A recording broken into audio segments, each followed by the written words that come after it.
નમસ્કાર, ઉજાસ ટીવીમાં હું પંકજ આપનું સ્વાગત કરું છું। આજના તારીખ 21મી એપ્રિલ અને મંગળવારના અમેરિકાના મુખ્ય સમાચારની વાત કરીએ તો અમેરિકામાં ભારતીય સંસ્કૃતિના દર્શન ગુજરાતી સહિતના સમાજ દ્વારા કરાવવામાં આવ્યા હતા।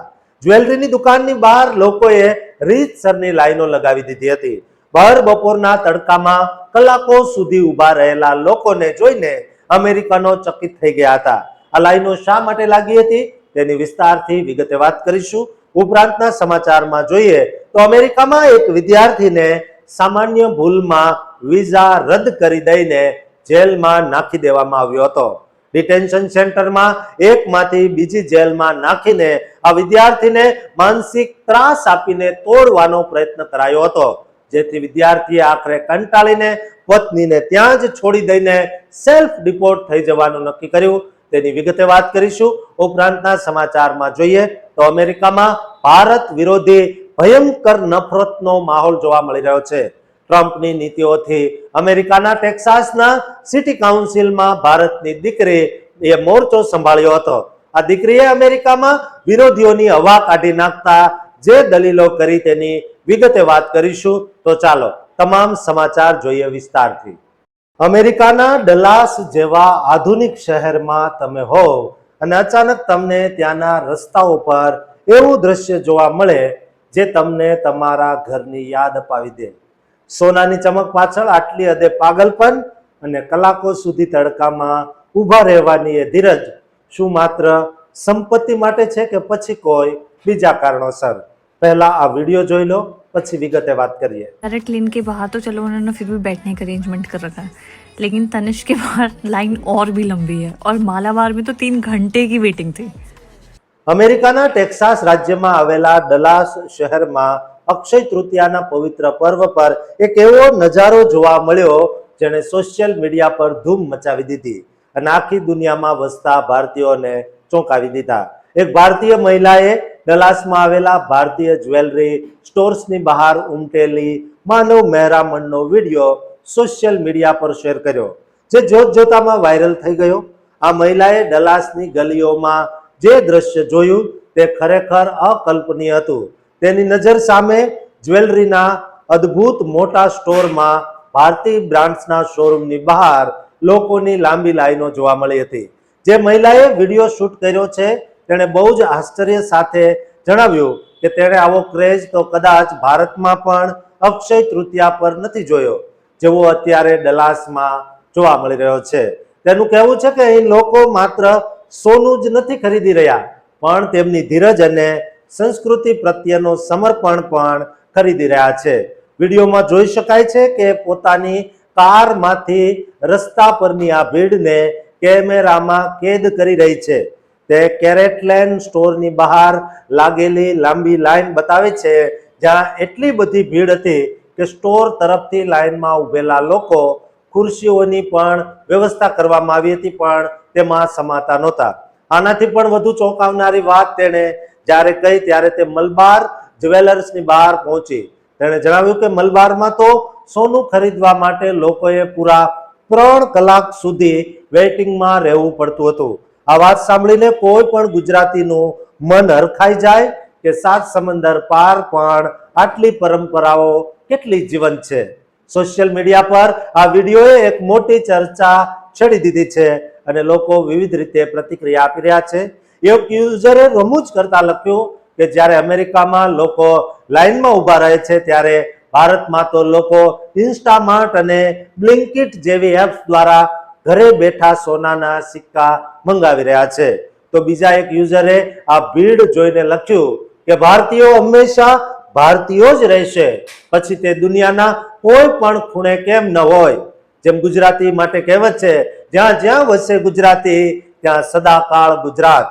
વિડીયો બનાવનાર મહિલાએ એક કમેન્ટમાં એવો પણ ખુલાસો કર્યો છે, જ્યારે તે રજીસ્ટ્રેશન કરવા ગઈ ત્યારે તેની આગળ 150 થી પણ વધુ લોકો લાઈનમાં ઊભા હતા। આ અક્ષય તૃતીયાનું મહત્વ આપણા શાસ્ત્રોમાં બહુ જ મોટું બતાવવામાં આવ્યું છે। આ એક એવો શુભ દિવસ છે જે અક્ષય એટલે કે જેમાં ક્યારેય ક્ષય ન થાય તેવો આશીર્વાદ આપે છે। આ દિવસે સોનું, ચાંદી, મિલકત કે વાહન ખરીદવું બહુ જ ભાગ્યશાળી માનવામાં આવે છે। સાથે જ લોકો દેવી લક્ષ્મી અને ભગવાન કુબેરની પૂજા કરે છે, જેથી ઘરમાં સુખ શાંતિ અને સ્થિરતા જળવાઈ રહે. ડલાસમાં વસતા આપણા ગુજરાતી પરિવારોએ જે રીતે આ વિદેશી ધરતી પર પોતાની પરંપરાને વળગી રહીને આ પવિત્ર પર્વની ઉજવણી કરી છે તે ખરેખર પ્રશંસનીય છે. આ કિસ્સો સાબિત કરે છે કે આપણી ઓળખ અને સંસ્કૃતિ માત્ર નકશા પરની સીમાઓ સુધી મર્યાદિત નથી, પણ તે આપણા હૃદયમાં વસેલી છે. ભલે આપણે અમેરિકામાં ડોલર કમાતા હોઈએ, પણ જ્યારે અક્ષય તૃતીયા જેવો તહેવાર આવે ત્યારે આપણે તે જ શ્રદ્ધા અને ઉમંગ સાથે સોનું ખરીદવા નીકળી પડીએ છીએ, જે આપણે વર્ષો પહેલા વતનમાં કરતા હતા.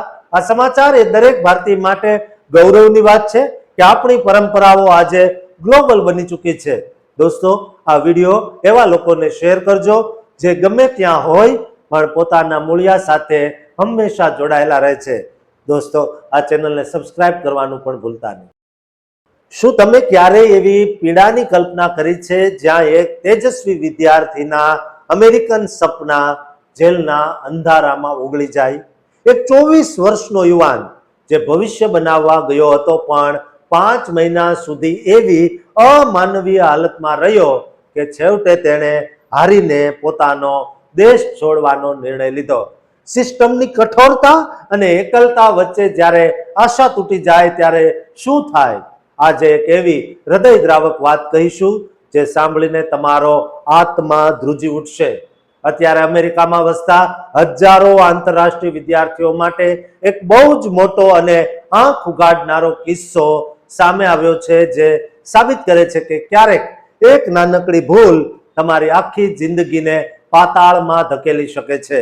આ વાત છે 24 વર્ષના યુવાન જોયતુ ચૌધરીની, જે ઇલિનોઇસ વેસ્લિયન યુનિવર્સિટીમાં ફાઇનાન્સ અને કોમ્પ્યુટર સાયન્સનો અભ્યાસ કરતો હતો.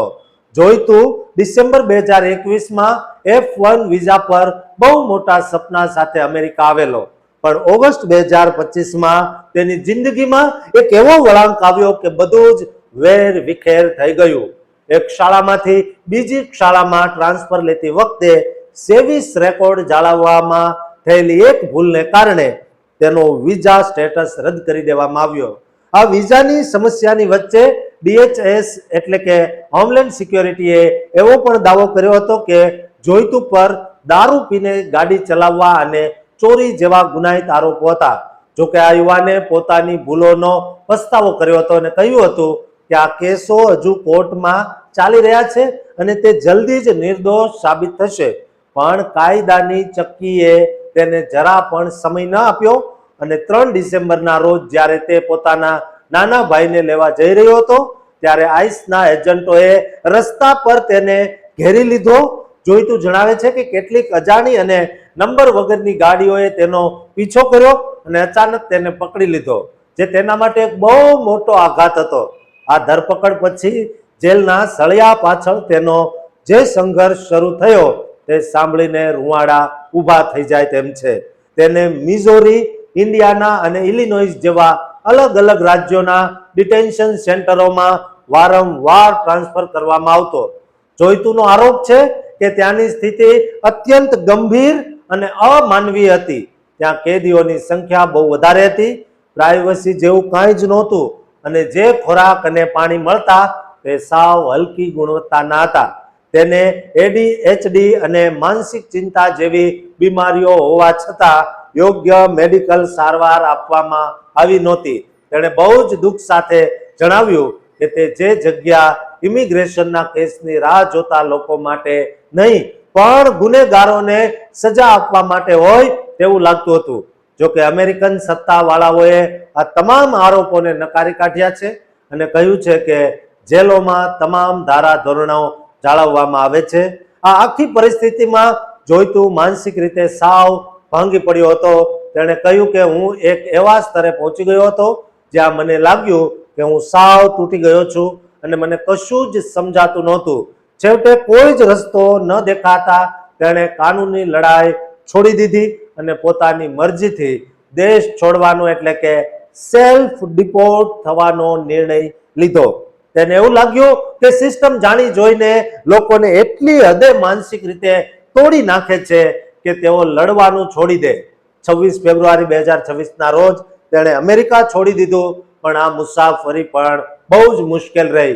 તેણે એવો આરોપ લગાવ્યો કે ટિકિટો લેવામાં બહુ ગેરસમજ થઈ અને તેના લાખો રૂપિયા બરબાદ થયા. જો કે DHS નું કહેવું છે કે તેણે શરૂઆતમાં ટિકિટ લીધી નહોતી અને ટ્રાન્ઝિટ માટે પાસપોર્ટ ન હોવાથી તેને ફ્લાઇટમાં બેસવા દેવાયો નહોતો. છેવટે 25 ફેબ્રુઆરીએ સરકારે પોતાના ખર્ચે તેને મોકલવાની વ્યવસ્થા કરી હતી. અત્યારે જોઈતું પોતાના પરિવાર સાથે રહે છે અને તે ફરીથી શૂન્યમાંથી સૃષ્ટિના સર્જવાની કોશિશ કરી રહ્યો છે. પણ સૌથી મોટું દુઃખ તેને તેની પત્ની એમિલેટથી અલગ થવાનું છે. તેણે બહુ ભાવુક થઈને કહ્યું, મેં માત્ર એક દેશ નથી છોડ્યો, પણ વર્ષોની મારી મહેનત, મારા સંબંધો અને મેં બનાવેલી મારી આખી જિંદગી ત્યાં જ છોડી દીધી છે. એક તેજસ્વી યુવાન જે પોતાની ક્ષમતાથી આગળ વધવા માંગતો હતો, તેણે પોતાની જાતનો એક ભાગ ગુમાવી દીધો હોય તેવું તેને લાગી રહ્યું છે. આ કિસ્સો દરેક વિદ્યાર્થી માટે એક ચેતવણી છે કે વિદેશી ધરતી પર કાયદાની એક નાનકડી ભૂલ તમારા સપનાઓને કેવી રીતે બરબાદ કરી શકે છે. દોસ્તો, જે વિદ્યાર્થીઓ આપણા ગુજરાતીઓ કે કોઈ પણ અમેરિકામાં વસવાટ કરે છે તેઓ કાયદાનું બરાબર પાલન કરે, કોઈ પણ રીતે ત્યાં કોઈ અઘટિત કાર્ય ન કરે, કારણ કે ત્યાં આવું એમની સાથે પણ થઈ શકે તેમ છે. માટે તેમને આ વિડીયો શેર કરજો અને આ ચેનલને સબસ્ક્રાઇબ કરવાનું ચૂકતા નહીં. કલ્પના કરો કે તમે જે દેશને પોતાનો લોહી પરસેવો આપ્યો હોય ત્યાં જ તમને એક જોખમ ગણવામાં આવે ત્યારે તે અપમાન કેટલું આકરું હશે. અમેરિકાના ટેક્સાસની એક સભામાં જ્યારે ભારત વિરોધી ઝેર ઓકવામાં આવ્યું ત્યારે એક નીડર ગુજરાતી જેવી મક્કમતા ધરાવતી દીકરીએ હેટ સ્પીચ સામે સત્યનું એવું હથિયાર ઉઠાવ્યું કે વિરોધીઓના મોઢા સિવાય ગયા. શું ભારતીયો ખરેખર અમેરિકા માટે જોખમ છે કે પ્રગતિનું એન્જિન? આ સવાલનો જડબાતોડ જવાબ આપીને તમે ચોક્કસ ગર્વ અનુભવશો. ત્યારે અમેરિકાના ટેક્સાસ રાજ્યમાં આવેલા ફ્રિસ્કો શહેરમાં એક એવી ઘટના બની જેણે આખા સોશિયલ મીડિયા પર ધૂમ મચાવી દીધી છે અને દરેક ભારતીયનું મસ્તક ગર્વથી ઊંચું કરી દીધું છે. વાત એમ છે કે ફ્રિસ્કોની સિટી કાઉન્સિલની એક તાજેતરની બેઠક દરમિયાન કેટલાક લોકો દ્વારા ભારત અને ભારતીય વ્યવસાયિકો વિરુદ્ધ અત્યંત વાંધાજનક અને નફરત ફેલાવતી ટિપ્પણીઓ કરવામાં આવી. ખાસ કરીને H-1B વિઝા પર આવેલા ભારતીયોને સ્થાનિક સમુદાય માટે એક જોખમ તરીકે રજૂ કરવાની કોશિશ કરવામાં આવી હતી.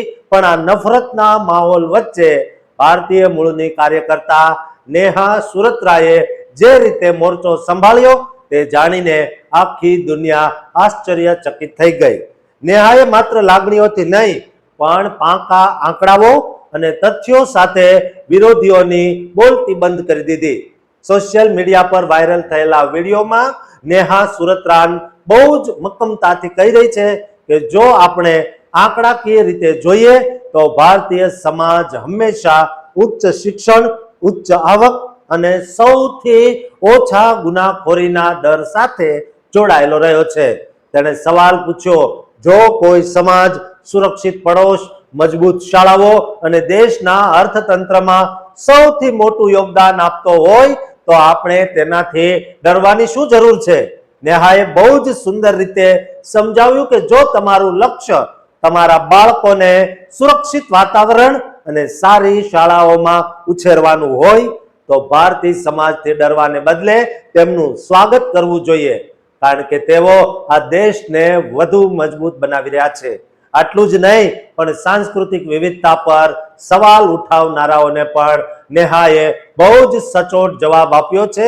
તેણે સ્પષ્ટ કર્યું છે, અમે પણ થેન્ક્સગિવિંગ અને ક્રિસમસ જેવા અમેરિકન તહેવારો એટલા જ ઉત્સાહથી ઉજવીએ છીએ અને અમે કોઈના પર અમારો ધર્મ થોપી રહ્યા નથી. તેણે ગૌરવ સાથે જણાવ્યું કે હિન્દુ ધર્મ ક્યારેય ધર્માંતરણમાં માનતો નથી અને આપણી સંસ્કૃતિ મુજબ જો તમે એક સારા માણસ છો તો દરેક માટે સ્વર્ગના દરવાજા ખુલ્લા છે. નેહાના નિવેદનોએ વિરોધીઓના દરેક ખોટા પ્રચારની હવા કાઢી નાખી. આ વિડીયો વાયરલ થયા પછી લાખો લોકો નેહાના વખાણ કરી રહ્યા છે. એક યુઝરે લખ્યું કે પરસ્પર સન્માન જ કોઈ પણ સમાજનો પાયો છે અને ભારતીય મૂલ્યોનું આ રીતે વૈશ્વિક મંચ પર પ્રતિનિધિત્વ જોવું એ ગર્વની વાત છે. બીજા એક યુઝરે બહુ જ સાચી વાત છે કહી કે અમેરિકામાં વસતા ભારતીયો એ બિલ્ડર્સ, ડોક્ટર્સ અને એન્જિનિયર્સ છે જેમણે હંમેશા અમેરિકન જીવનશૈલીને અપનાવી છે અને જીવો અને જીવવા દોના મંત્રમાં માનતા આ સમાજે નિશાન બનાવવાનો એ હુમલો કરનારની સંકુચિત માનસિકતા દર્શાવે છે. આ ઘટના સાબિત કરે છે કે સહિષ્ણુતા અને સર્વધર્મ સંભાવના જે સંસ્કારો આપણને ભારતની માટીમાંથી મળ્યા છે તે જ આપણને વિદેશી ધરતી પર પણ સન્માન અપાવે છે. નેહા સુરતરાને જે રીતે ડેટા અને આત્મવિશ્વાસ સાથે વાત કરી તેણે સાબિત કરી દીધું છે કે ભારતીય પ્રોફેશનલ્સ અમેરિકા માટે ખતરો નહીં પણ તેની પ્રગતિનું અભિન્ન અંગ છે. આ સમાચાર દરેક તે ભારતીયો માટે પ્રેરણારૂપ છે જેઓ વિદેશમાં રહીને પોતાના મૂળિયા અને સંસ્કૃતિને ગર્વ સાથે જીવંત રાખે છે. દોસ્તો, આ વિડીયો દરેક ભારતીય અને ગુજરાતીને શેર કરજો અને તેમને કહેજો કે ગર્વ સાથે રહે, ડરીને નહીં, અને આ ચેનલને સબસ્ક્રાઇબ કરવાનું ચૂકતા નહીં.